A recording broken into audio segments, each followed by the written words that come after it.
Unit 18, Fair Housing. Today we're going to talk about fair housing laws and how they apply to you as an agent and what that means in the market that we're dealing with.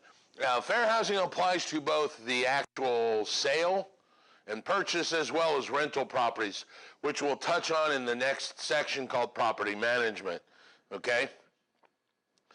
We're going to explain the significance of the Civil Rights Act of 1866 and how it started and plays into the fair housing. We're going to describe federal different laws that will protect Americans against the unfair housing practices like redlining and steering and things like that.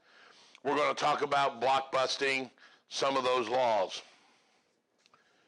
We're going to talk about recourses that are available to people that have been aggrieved, like filing with HUD, filing a claim. We're going to talk about agents being able to file the claim. Those agents are allowed as well to adjoin that property. And we're going to talk about how you can help the public, i.e. your client, comply with the fair housing laws. Make sure that everybody's doing what they're supposed to be doing. Okay? Any questions on Chapter 18 before we get started? All right, let's do it. So we're going to start out with the very first law. The very first law to take effect and was passed was called the Civil Rights Act of 1866. The Civil Rights Act of 1866 came along just after the Civil War ended and dealt with the discrimination of housing solely based on a person's race. All right? That's all it dealt with was race. It was illegal to discriminate housing issues when dealing with a person's race. That happened in 1866. Now, in 1869 came another Supreme Court law called Plessy versus Ferguson. Anybody remember Plessy versus Ferguson? What was the little quote that came out of that? Right. Separate but equal. This dealt with a railroad coach where a gentleman who was a black guy sat on the railroad coach and they wanted him to move to the back, but they claimed that it was of equal stature. So this lawsuit goes all the way up to the Supreme Court and ends up becoming the Plessy versus Ferguson in 1896, which upheld racial segregation on public facilities if they were equal. That segregation was not racist by nature as long as they were all equal. Like white water fountains, colored water fountains was not racist because it provided equal services to both races. Well, and we certainly know how that ended up and going. So what happened was, this keeps moving along up until 1954. 1954, there was a court case that once again got kicked all the way up to the Supreme Court, which was called Brown versus Board of Education. This happened in Topeka, Kansas. Basically, what the claim was that it's illegal, or not illegal, misspoke, that it's impossible to have separate facilities that were equal. That inherently, if you had two schoolrooms, even teaching the same topic, could potentially being taught by different types of people, one more well-versed, one less well-versed, so they weren't actually, in fact, getting equal services. Now, the ironic thing that's funny is, kind of in here, for those of you listening at home, you are actually listening to the live class that I'm teaching live right here now, and you live people are hearing the class and seeing me record it so that, in fact, you guys are getting exactly the same course, and I am not creating separate courses. A lot of places will teach a course live, then they go into the studio and they do this online course, and what you hear is this: "Hi, I'm Raymond. Today we're going to be talking about fair housing. No, that's not how I do this. I like to tell people I use the Blair Witch concept, where you live people see this live, you online people hear all the mistakes, and you hear me correct it and go through it just like you would potentially a live class. So we are not doing separate but equal, because it is determined it can't be done. You're listening to the same class, both of you, live and online, hearing the exact same class at the same time. So that basically, this Brown versus Board of Education overturns Plessy versus Ferguson, right? Plessy versus Ferguson says separate but equal is okay. It's not discrimination. Brown versus Board of Education comes along and says, no, wait a minute. It's not possible, so they integrate back and overturn or change the ruling for Plessy versus Ferguson. So that happens.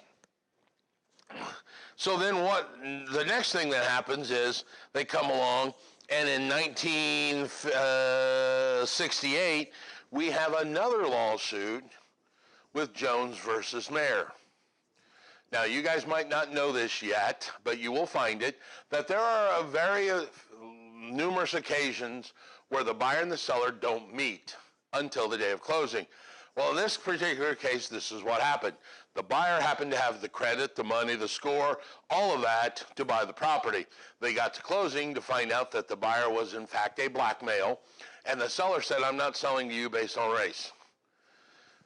Well, of course, that didn't go very well, so what happened was a lawsuit on this where they said, hey, I'm suing him because he's not selling to me, and this gets kicked all the way up to the Supreme Court in 1968 and becomes what we call the Jones versus Mayer.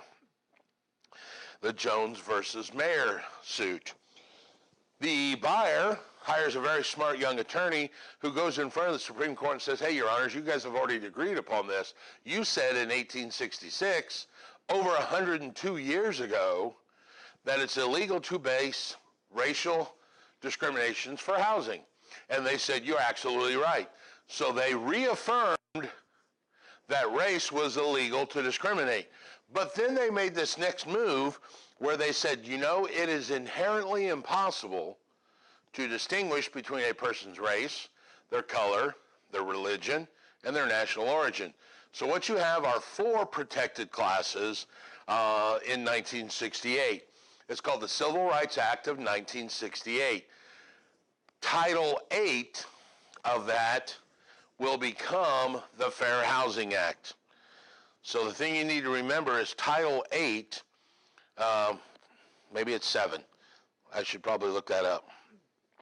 I think it says 7, doesn't it? Anybody? There's no. Yeah, I think it's 7. Oh, there it is on the board. Title 7. Title 8 of the Civil Rights Act of 1968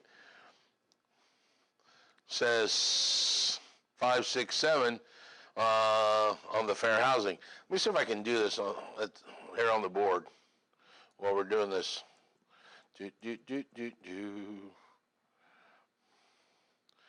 if I can change this. Go Title 8.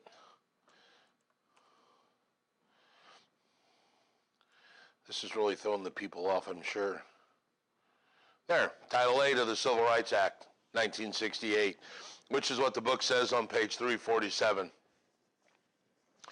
By the way, that's not my slide. I don't get credit for that or penalty. That's their slide. So Title VIII of the Civil Rights Act of 1968 will actually morph into the Fair Housing Act, all right? Then in 1974, now the women want to get involved. And what happens, if you guys remember, Billie Jean King versus Bobby Riggs was the tennis match. Who won? Exactly, she won. She beat Bobby Riggs. So what we did is we had this Housing and Community Development Act in 1974, which prohibits the discrimination based on sex. Now, this sex means gender, male, female. Does not mean origin, does not mean preference, doesn't mean whatever, identification. It literally means gender. male or female. That was 1974. The very last one happened in 1988. We amended the Fair Housing Act to include two more: familial status and disability. So what you have are 7 federally protected classes: race, color, religion, national origin, sex, familial status, and disability. Indiana is a cut and paste law, meaning we use all 7 of these. Some states have added, like Washington State, I think actually adds sexual orientation. I think they actually add military status. But Indiana has 7, and we follow the federal laws. Now, I guarantee that you guys will need to know which act brought in which class. So, Civil Rights Act of 1866 brings in race. It's the big one that we will always go back to if there's ever questions. Then you have the Civil Rights Act of 1968. Boy, their file's terrible. Civil Rights Act of 1968. There we go. Honestly, this is not me. I guess I should probably have not been lazy and made my own files over that. So the Civil Rights Act of 1968 reaffirms race, but then adds religion, color, national origin. Then the Housing and Community Development Act of 74 adds the 5th one called sex, meaning gender. And then the amendments to the Fair Housing Act of 1988 as familial status and disability. Those are our 7 protected classes. Let's terminate and move on to the next slide.